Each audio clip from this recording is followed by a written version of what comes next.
इसलिए गीता में कहा है प्रायः लोप हो जाता है, माने कहीं कहीं थोड़ा थोड़ा है। अभी भी ऐसे ऐसे परिवार हैं भारत में जहां ढेर के ढेर लोग एक ही परिवार में रहते हैं और एक ही चूल्हे पर खाना बनता है और एक ही उनका मुखिया होता है।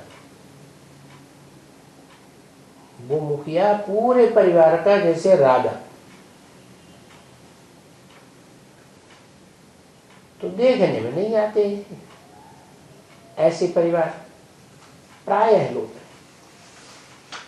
अभी बाप आकर के वो वसुधैव कुटुंबकम फिर स्थापन करते।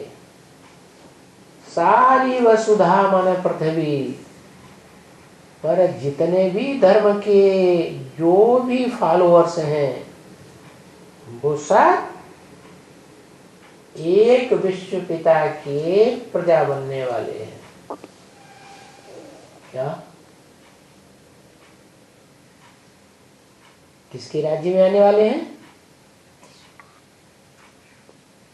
जो विश्व का पिता है, विश्व का पति है, अभी फिर से उसका राज्य स्थापन करते हैं। तो ऐसे चक्कर तो फिरेगा। गाया भी जाता है आदि सनातन देवी देवता धर्म की स्थापना, और अनेक धर्मों का विनाश। लिखा है ना, धर्म संस्थापनार्थाय विनाशाय च दुष्कृतम्। जो दुष्ट कर्म करने वाले धर्म हैं, दुखदाई धर्म है, हिंसक धर्म है। हिंसा माना दुख देना, ऐसे सब धर्मों का विनाश हो जाएगा। और जो अहिंसक धर्म है, कौन स्थापन करता है? सुप्रीम सोल देवता धर्म स्थापन करता है। तो देवताएं तो सुख देते हैं, देवताएं दुख नहीं देते, अहिंसक होते हैं। उनकी टाइटल ही है देवताओं की, क्या? सर्वगुण संपन्न, 16 कला संपूर्ण, संपूर्ण अहिंसक, मर्यादा पुरुषोत्तम। तो देखते हो कि एक धर्म की, एक धारणा की, एक बाप के द्वारा स्थापन की हुई धारणा रूपी धर्म की स्थापना हो रही है और अनेक धर्मों का विनाश हो रहा है। इसलिए गीता में कहा है भगवान ने, सर्वधर्मान् परित्यज्य। क्या? सब धर्मों को त्याग करके मेरी शरण में आ जा। मामेकं शरणं व्रज। अब सब धर्म कोई द्वापर युग में थोड़े ही होते हैं, सतयुग में सिर्फ देवता धर्म, त्रेता में क्षत्रिय बन जाते हैं, द्वापर में द्वैतवाद आने से दूसरे दूसरे धर्म पिताएं आते हैं, दूसरे दूसरे धर्म स्थापन करते हैं। द्वैतवाद में दूसरे दूसरे राज्य भी स्थापन हो जाते हैं, दूसरे दूसरे भाषाएं भी बन जाती है, दूसरे दूसरे कुल, दूसरी दूसरी अनेक प्रकार की मत है। तो उसे द्वैतवादी दैत्य कहा जाता है। क्या? किसकी संतान? दैत्य हुए दिति की संतान। दिति माने, दिति उसे कहा जाता है जो माता अपने सतीत्व का खंडन कर देती है। क्या? दिति माने खंडित हो जाती है, नहीं तो भारत में सती गाई जाती है। पार्वती का नाम क्या था? सती। सती माने सत्य को धारण करने वाली, माने जीवन में एक पति के खून को धारण करके गर्भ धारण करने वाली, तो उसे सती कहा जाता है। औरों के खून को धारण किया तो फिर मिक्सचरिटी हो गई, वो सत्य नहीं रहा। तो सत्य युग स्थापन ही होता है भारत की सतियों के द्वारा। तो बताया अब अनेक धर्मों का विनाश होने वाला है। जो विचार सिखाते हैं, और धर्म क्या सिखाते हैं? विचारी बनना सिखाते हैं। और भारत में भगवान आकर के कहते हैं माम एकम शरणम व्रज, मेरी एक की शरण में आ जा और सब धर्मों का त्याग कर दे। सब धर्मान परित्यज्य माने धर्मों का ही त्याग करेगा, या उन धर्मों को स्थापन करने वाले धर्म पिताओं का भी त्याग करना पड़े? उनकी बातें मानेंगे? उनको भी मारे, सब धर्म गुरुओं को मारो गोली। ये सब संसार को गिराने वाले, दुनिया को दुख देने वाले हैं, दुखी दुनिया बनाने वाले हैं। ये सुखी दुनिया बनाने वाले नहीं हैं। विचार से वैश्यालय बनता है। वैश्याय बहुत झगड़ा कराती है। क्या? सुपन खाए पूतनाएं जो शास्त्रों में दिखाई गई हैं, वो झगड़े कराने वाली है। और सती साध्वियां जो होती हैं, वो झगड़े की दुनिया खत्म करा करके एकदम देवताओं की दुनिया स्थापन करती है। तो अनेक धर्मों का विनाश सो तो देखते हो, समझते भी हो बिल्कुल अच्छी तरह से। क्या अभी भारत में खास ऐसे आसार देखने में आते हैं कि यहाँ जितने धर्म पनप रहे हैं, ज्यादा से ज्यादा तादाद में इतने धर्मों का पालना का माहौल और किसी भी देश में नहीं है। भारत की राजधानी को ही देख लो,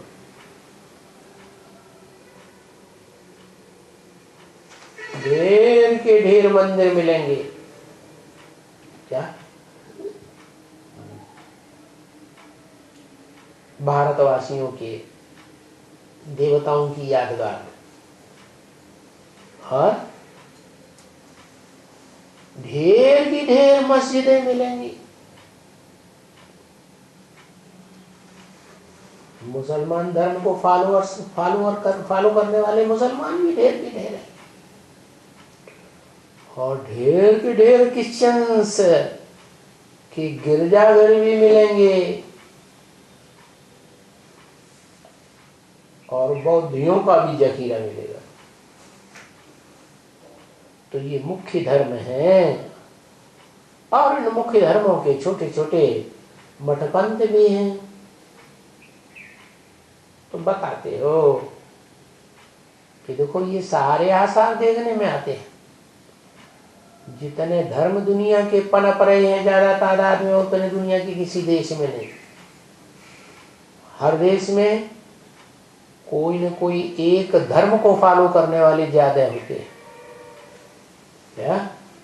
जैसे पाकिस्तान है, तो क्या फॉलो करते हैं? कौन से धर्म को? मुस्लिम धर्म को फॉलो करने वाले। अरब देश में इस्लाम धर्म को फॉलो करने वाले। यूरोप में क्रिश्चियन धर्म को फॉलो करने वाले। चीन जापान में बौद्ध धर्म कर रहे हैं, तो महात्मा बुद्ध को फॉलो करने वाले।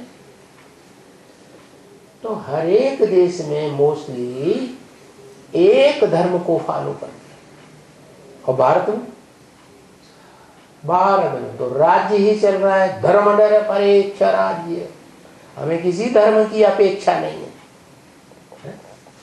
और भगवान बाप आके क्या कहते हैं हम बच्चों को, बच्चे रिलीजन इज माइट। क्या ताकत किस बात में है?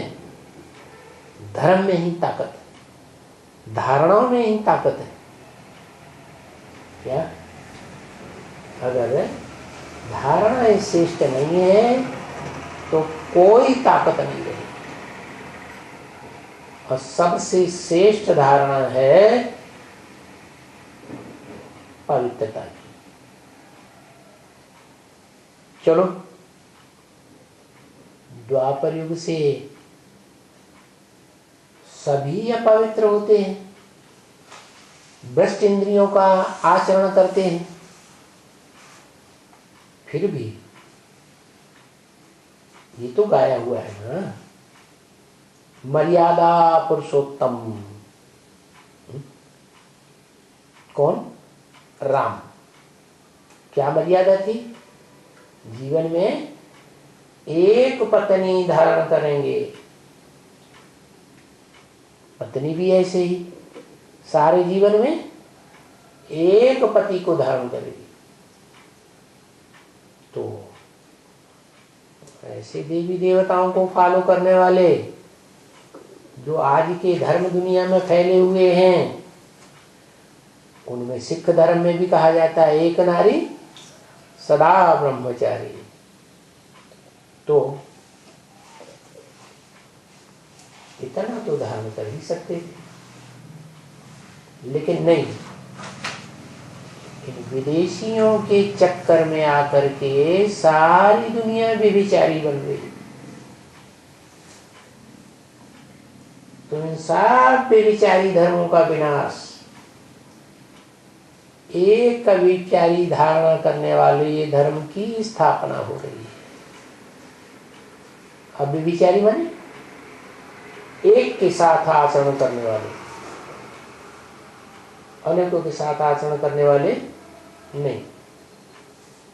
अब व्यभिचारी याद, एक की याद और अनेकों की याद नहीं।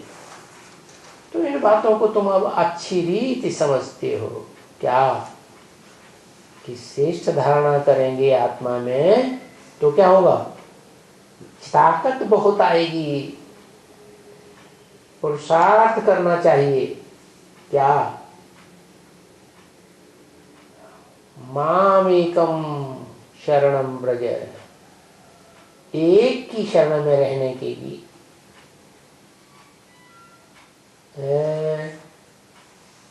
माया से हार नहीं खाना चाहिए। ये माया रूपी रावण राज्य है ना 10 सिरों वाला, ये अपनी अपनी तरफ खींचेंगे। कोई इस्लाम धर्म की तरफ खींचेंगे, कोई मुस्लिम धर्म की तरफ खींचेंगे, कोई क्रिश्चियन धर्म की तरफ खींचेंगे। क्रिश्चियंस में भी 2 फाटे हो जाते हैं, अमेरिकन्स और रशियंस।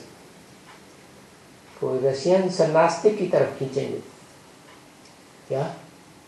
रशियन से वो तो राजाओं को ही मार डालते सबको, उन्हें राजा ही बिल्कुल पसंद ही नहीं,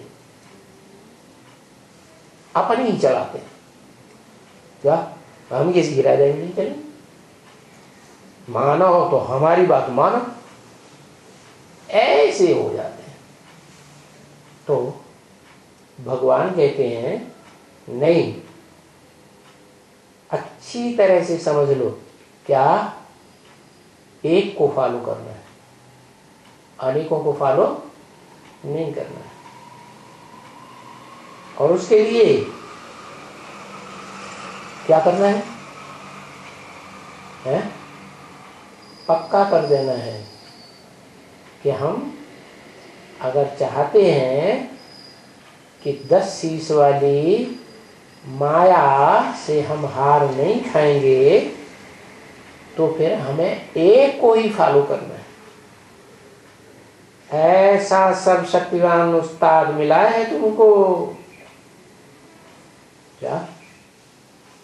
जैसे पहलवानों का अखाड़ा होता है ना कुश्ती लड़ने के लिए, तो वहां कुश्ती सिखाने वाला उस्ताद होता है। जितना बढ़िया उस्ताद होगा उतने ही अच्छे पहलवान उस अखाड़े में तैयार होते हैं। तो बताया कि तुम बच्चों को कैसा उस्ताद मिला है? सर्वशक्तिवान, सब प्रकार की शक्तियों का भंडार है उसके पास। तो ऐसा उस्ताद मिले तो उसकी मत को मानना चाहिए ना। उसकी मत पर अपना वर्षा लेना चाहिए ना। है सर्वशक्तिवान का वर्षा है सर्व शक्तियों की प्राप्ति। देखो बाप अभी डायरेक्ट आकर कहते हैं, क्या थ्रू थ्रू नहीं कहते हैं। डायरेक्ट क्या होता है, थ्रू क्या होता है? माना ब्रह्मा के द्वारा नहीं कहते हैं। कैसे ब्रह्मा के द्वारा? टेम्परेरी तन वाले ब्रह्मा के द्वारा नहीं कहते, क्योंकि ब्रह्मा के 5 मुख भी दिखाए जाते हैं। एक मुख होता है कैसा? परमानेंट है। कैसा? परमानेंट मुख। 100 साल के संगम में आदि से लेकर के अंत तक परमानेंट।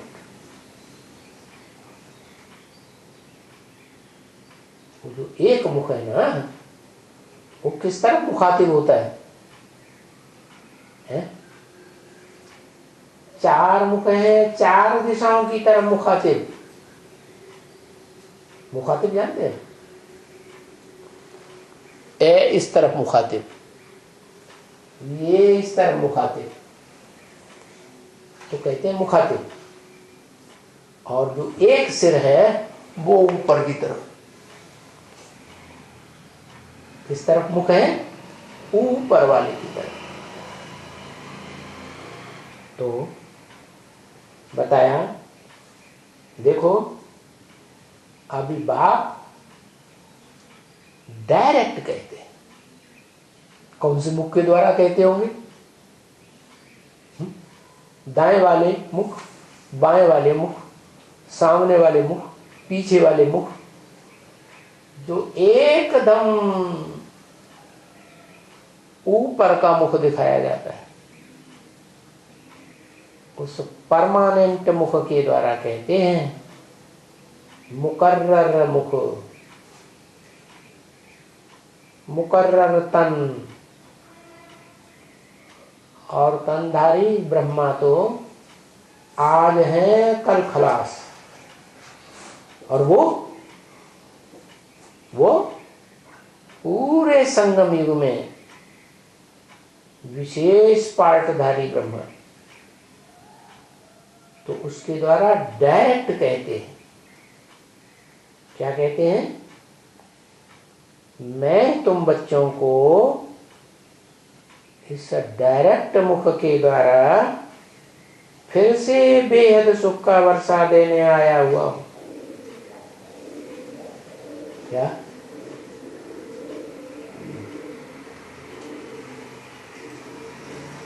इनडायरेक्ट नहीं कहते हैं। माना 4 मुख हो गए ब्रह्मा के इनडायरेक्ट, और ब्रह्मा कुमार कुमारी जो बनते हैं उनके भी कहेंगे इनडायरेक्ट। और एक मुख है वो डायरेक्ट, जिससे तुमको बेहद सुख का वर्षा मिलता है, जीवन मुक्ति। क्या?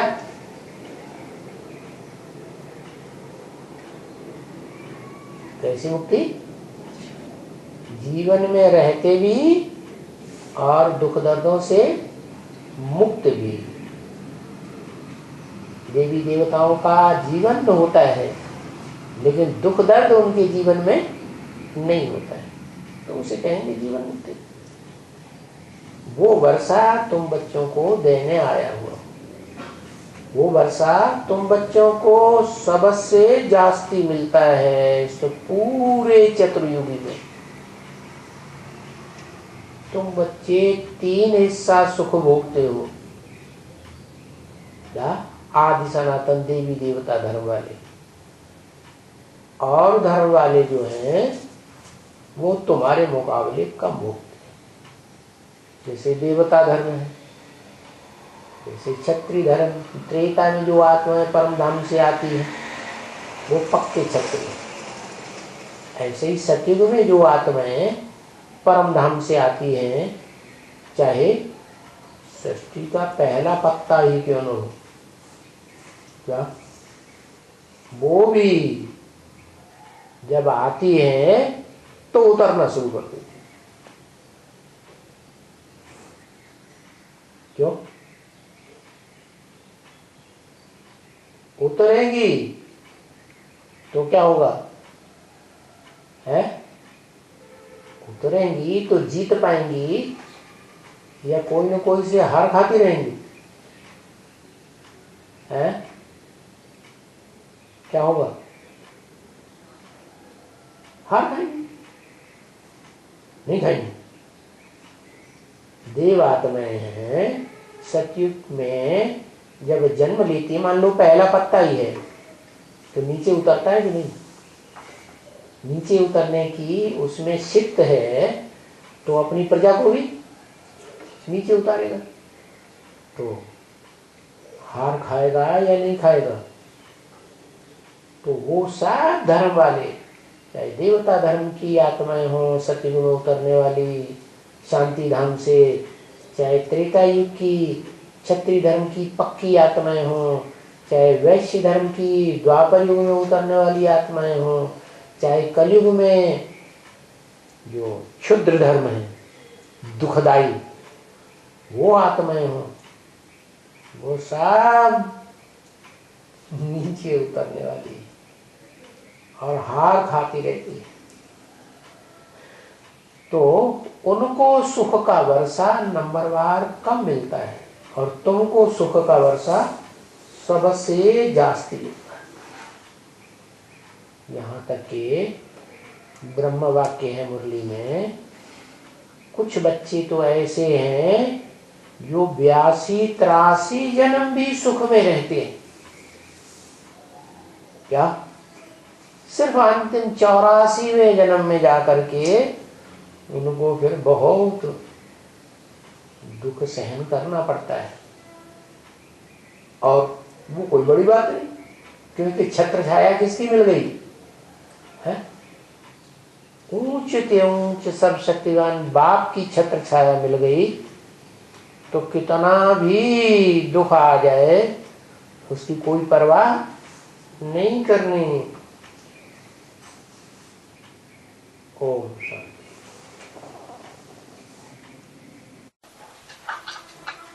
आज कुछ नहीं पूछना।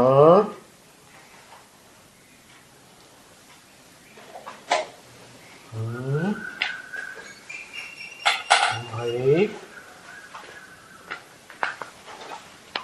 आज कुछ भी बुद्धि नहीं चली। आज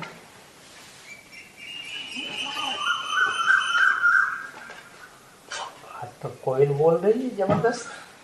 बाबा का कहना है कोयल और मोर सुबह तो 2 बजे उठते हैं। कोयल है फीमेल, मीठी आवाज वाली, और खर्राटे की आवाज वाला मोर।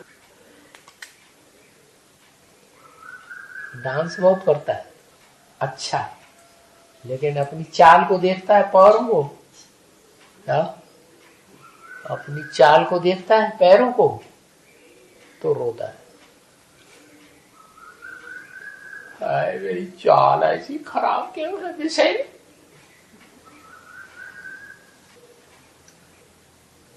फिर वो मोरनी आती है, उसका आंसू पी लेती है जब वो ज्यादा दुखी होता है। वो सोचता है इतना बढ़िया डांस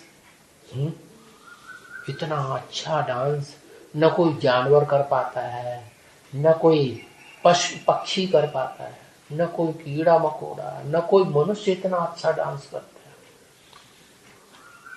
जितना अच्छा ज्ञान डांस मैं करता।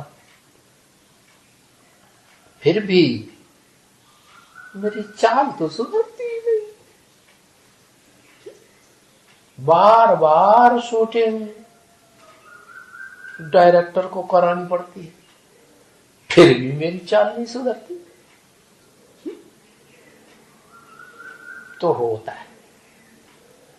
तो मोरनी क्या करती है? मोरनी आकर के उसका आंसू पी, कहते हैं ना, अरे कोई आंसू पोंछने वाला नहीं रहेगा। वो मोरनी कहती है, अरे पोंछना तो दूर, मैं तो पी जाऊंगी पूरा आंसू।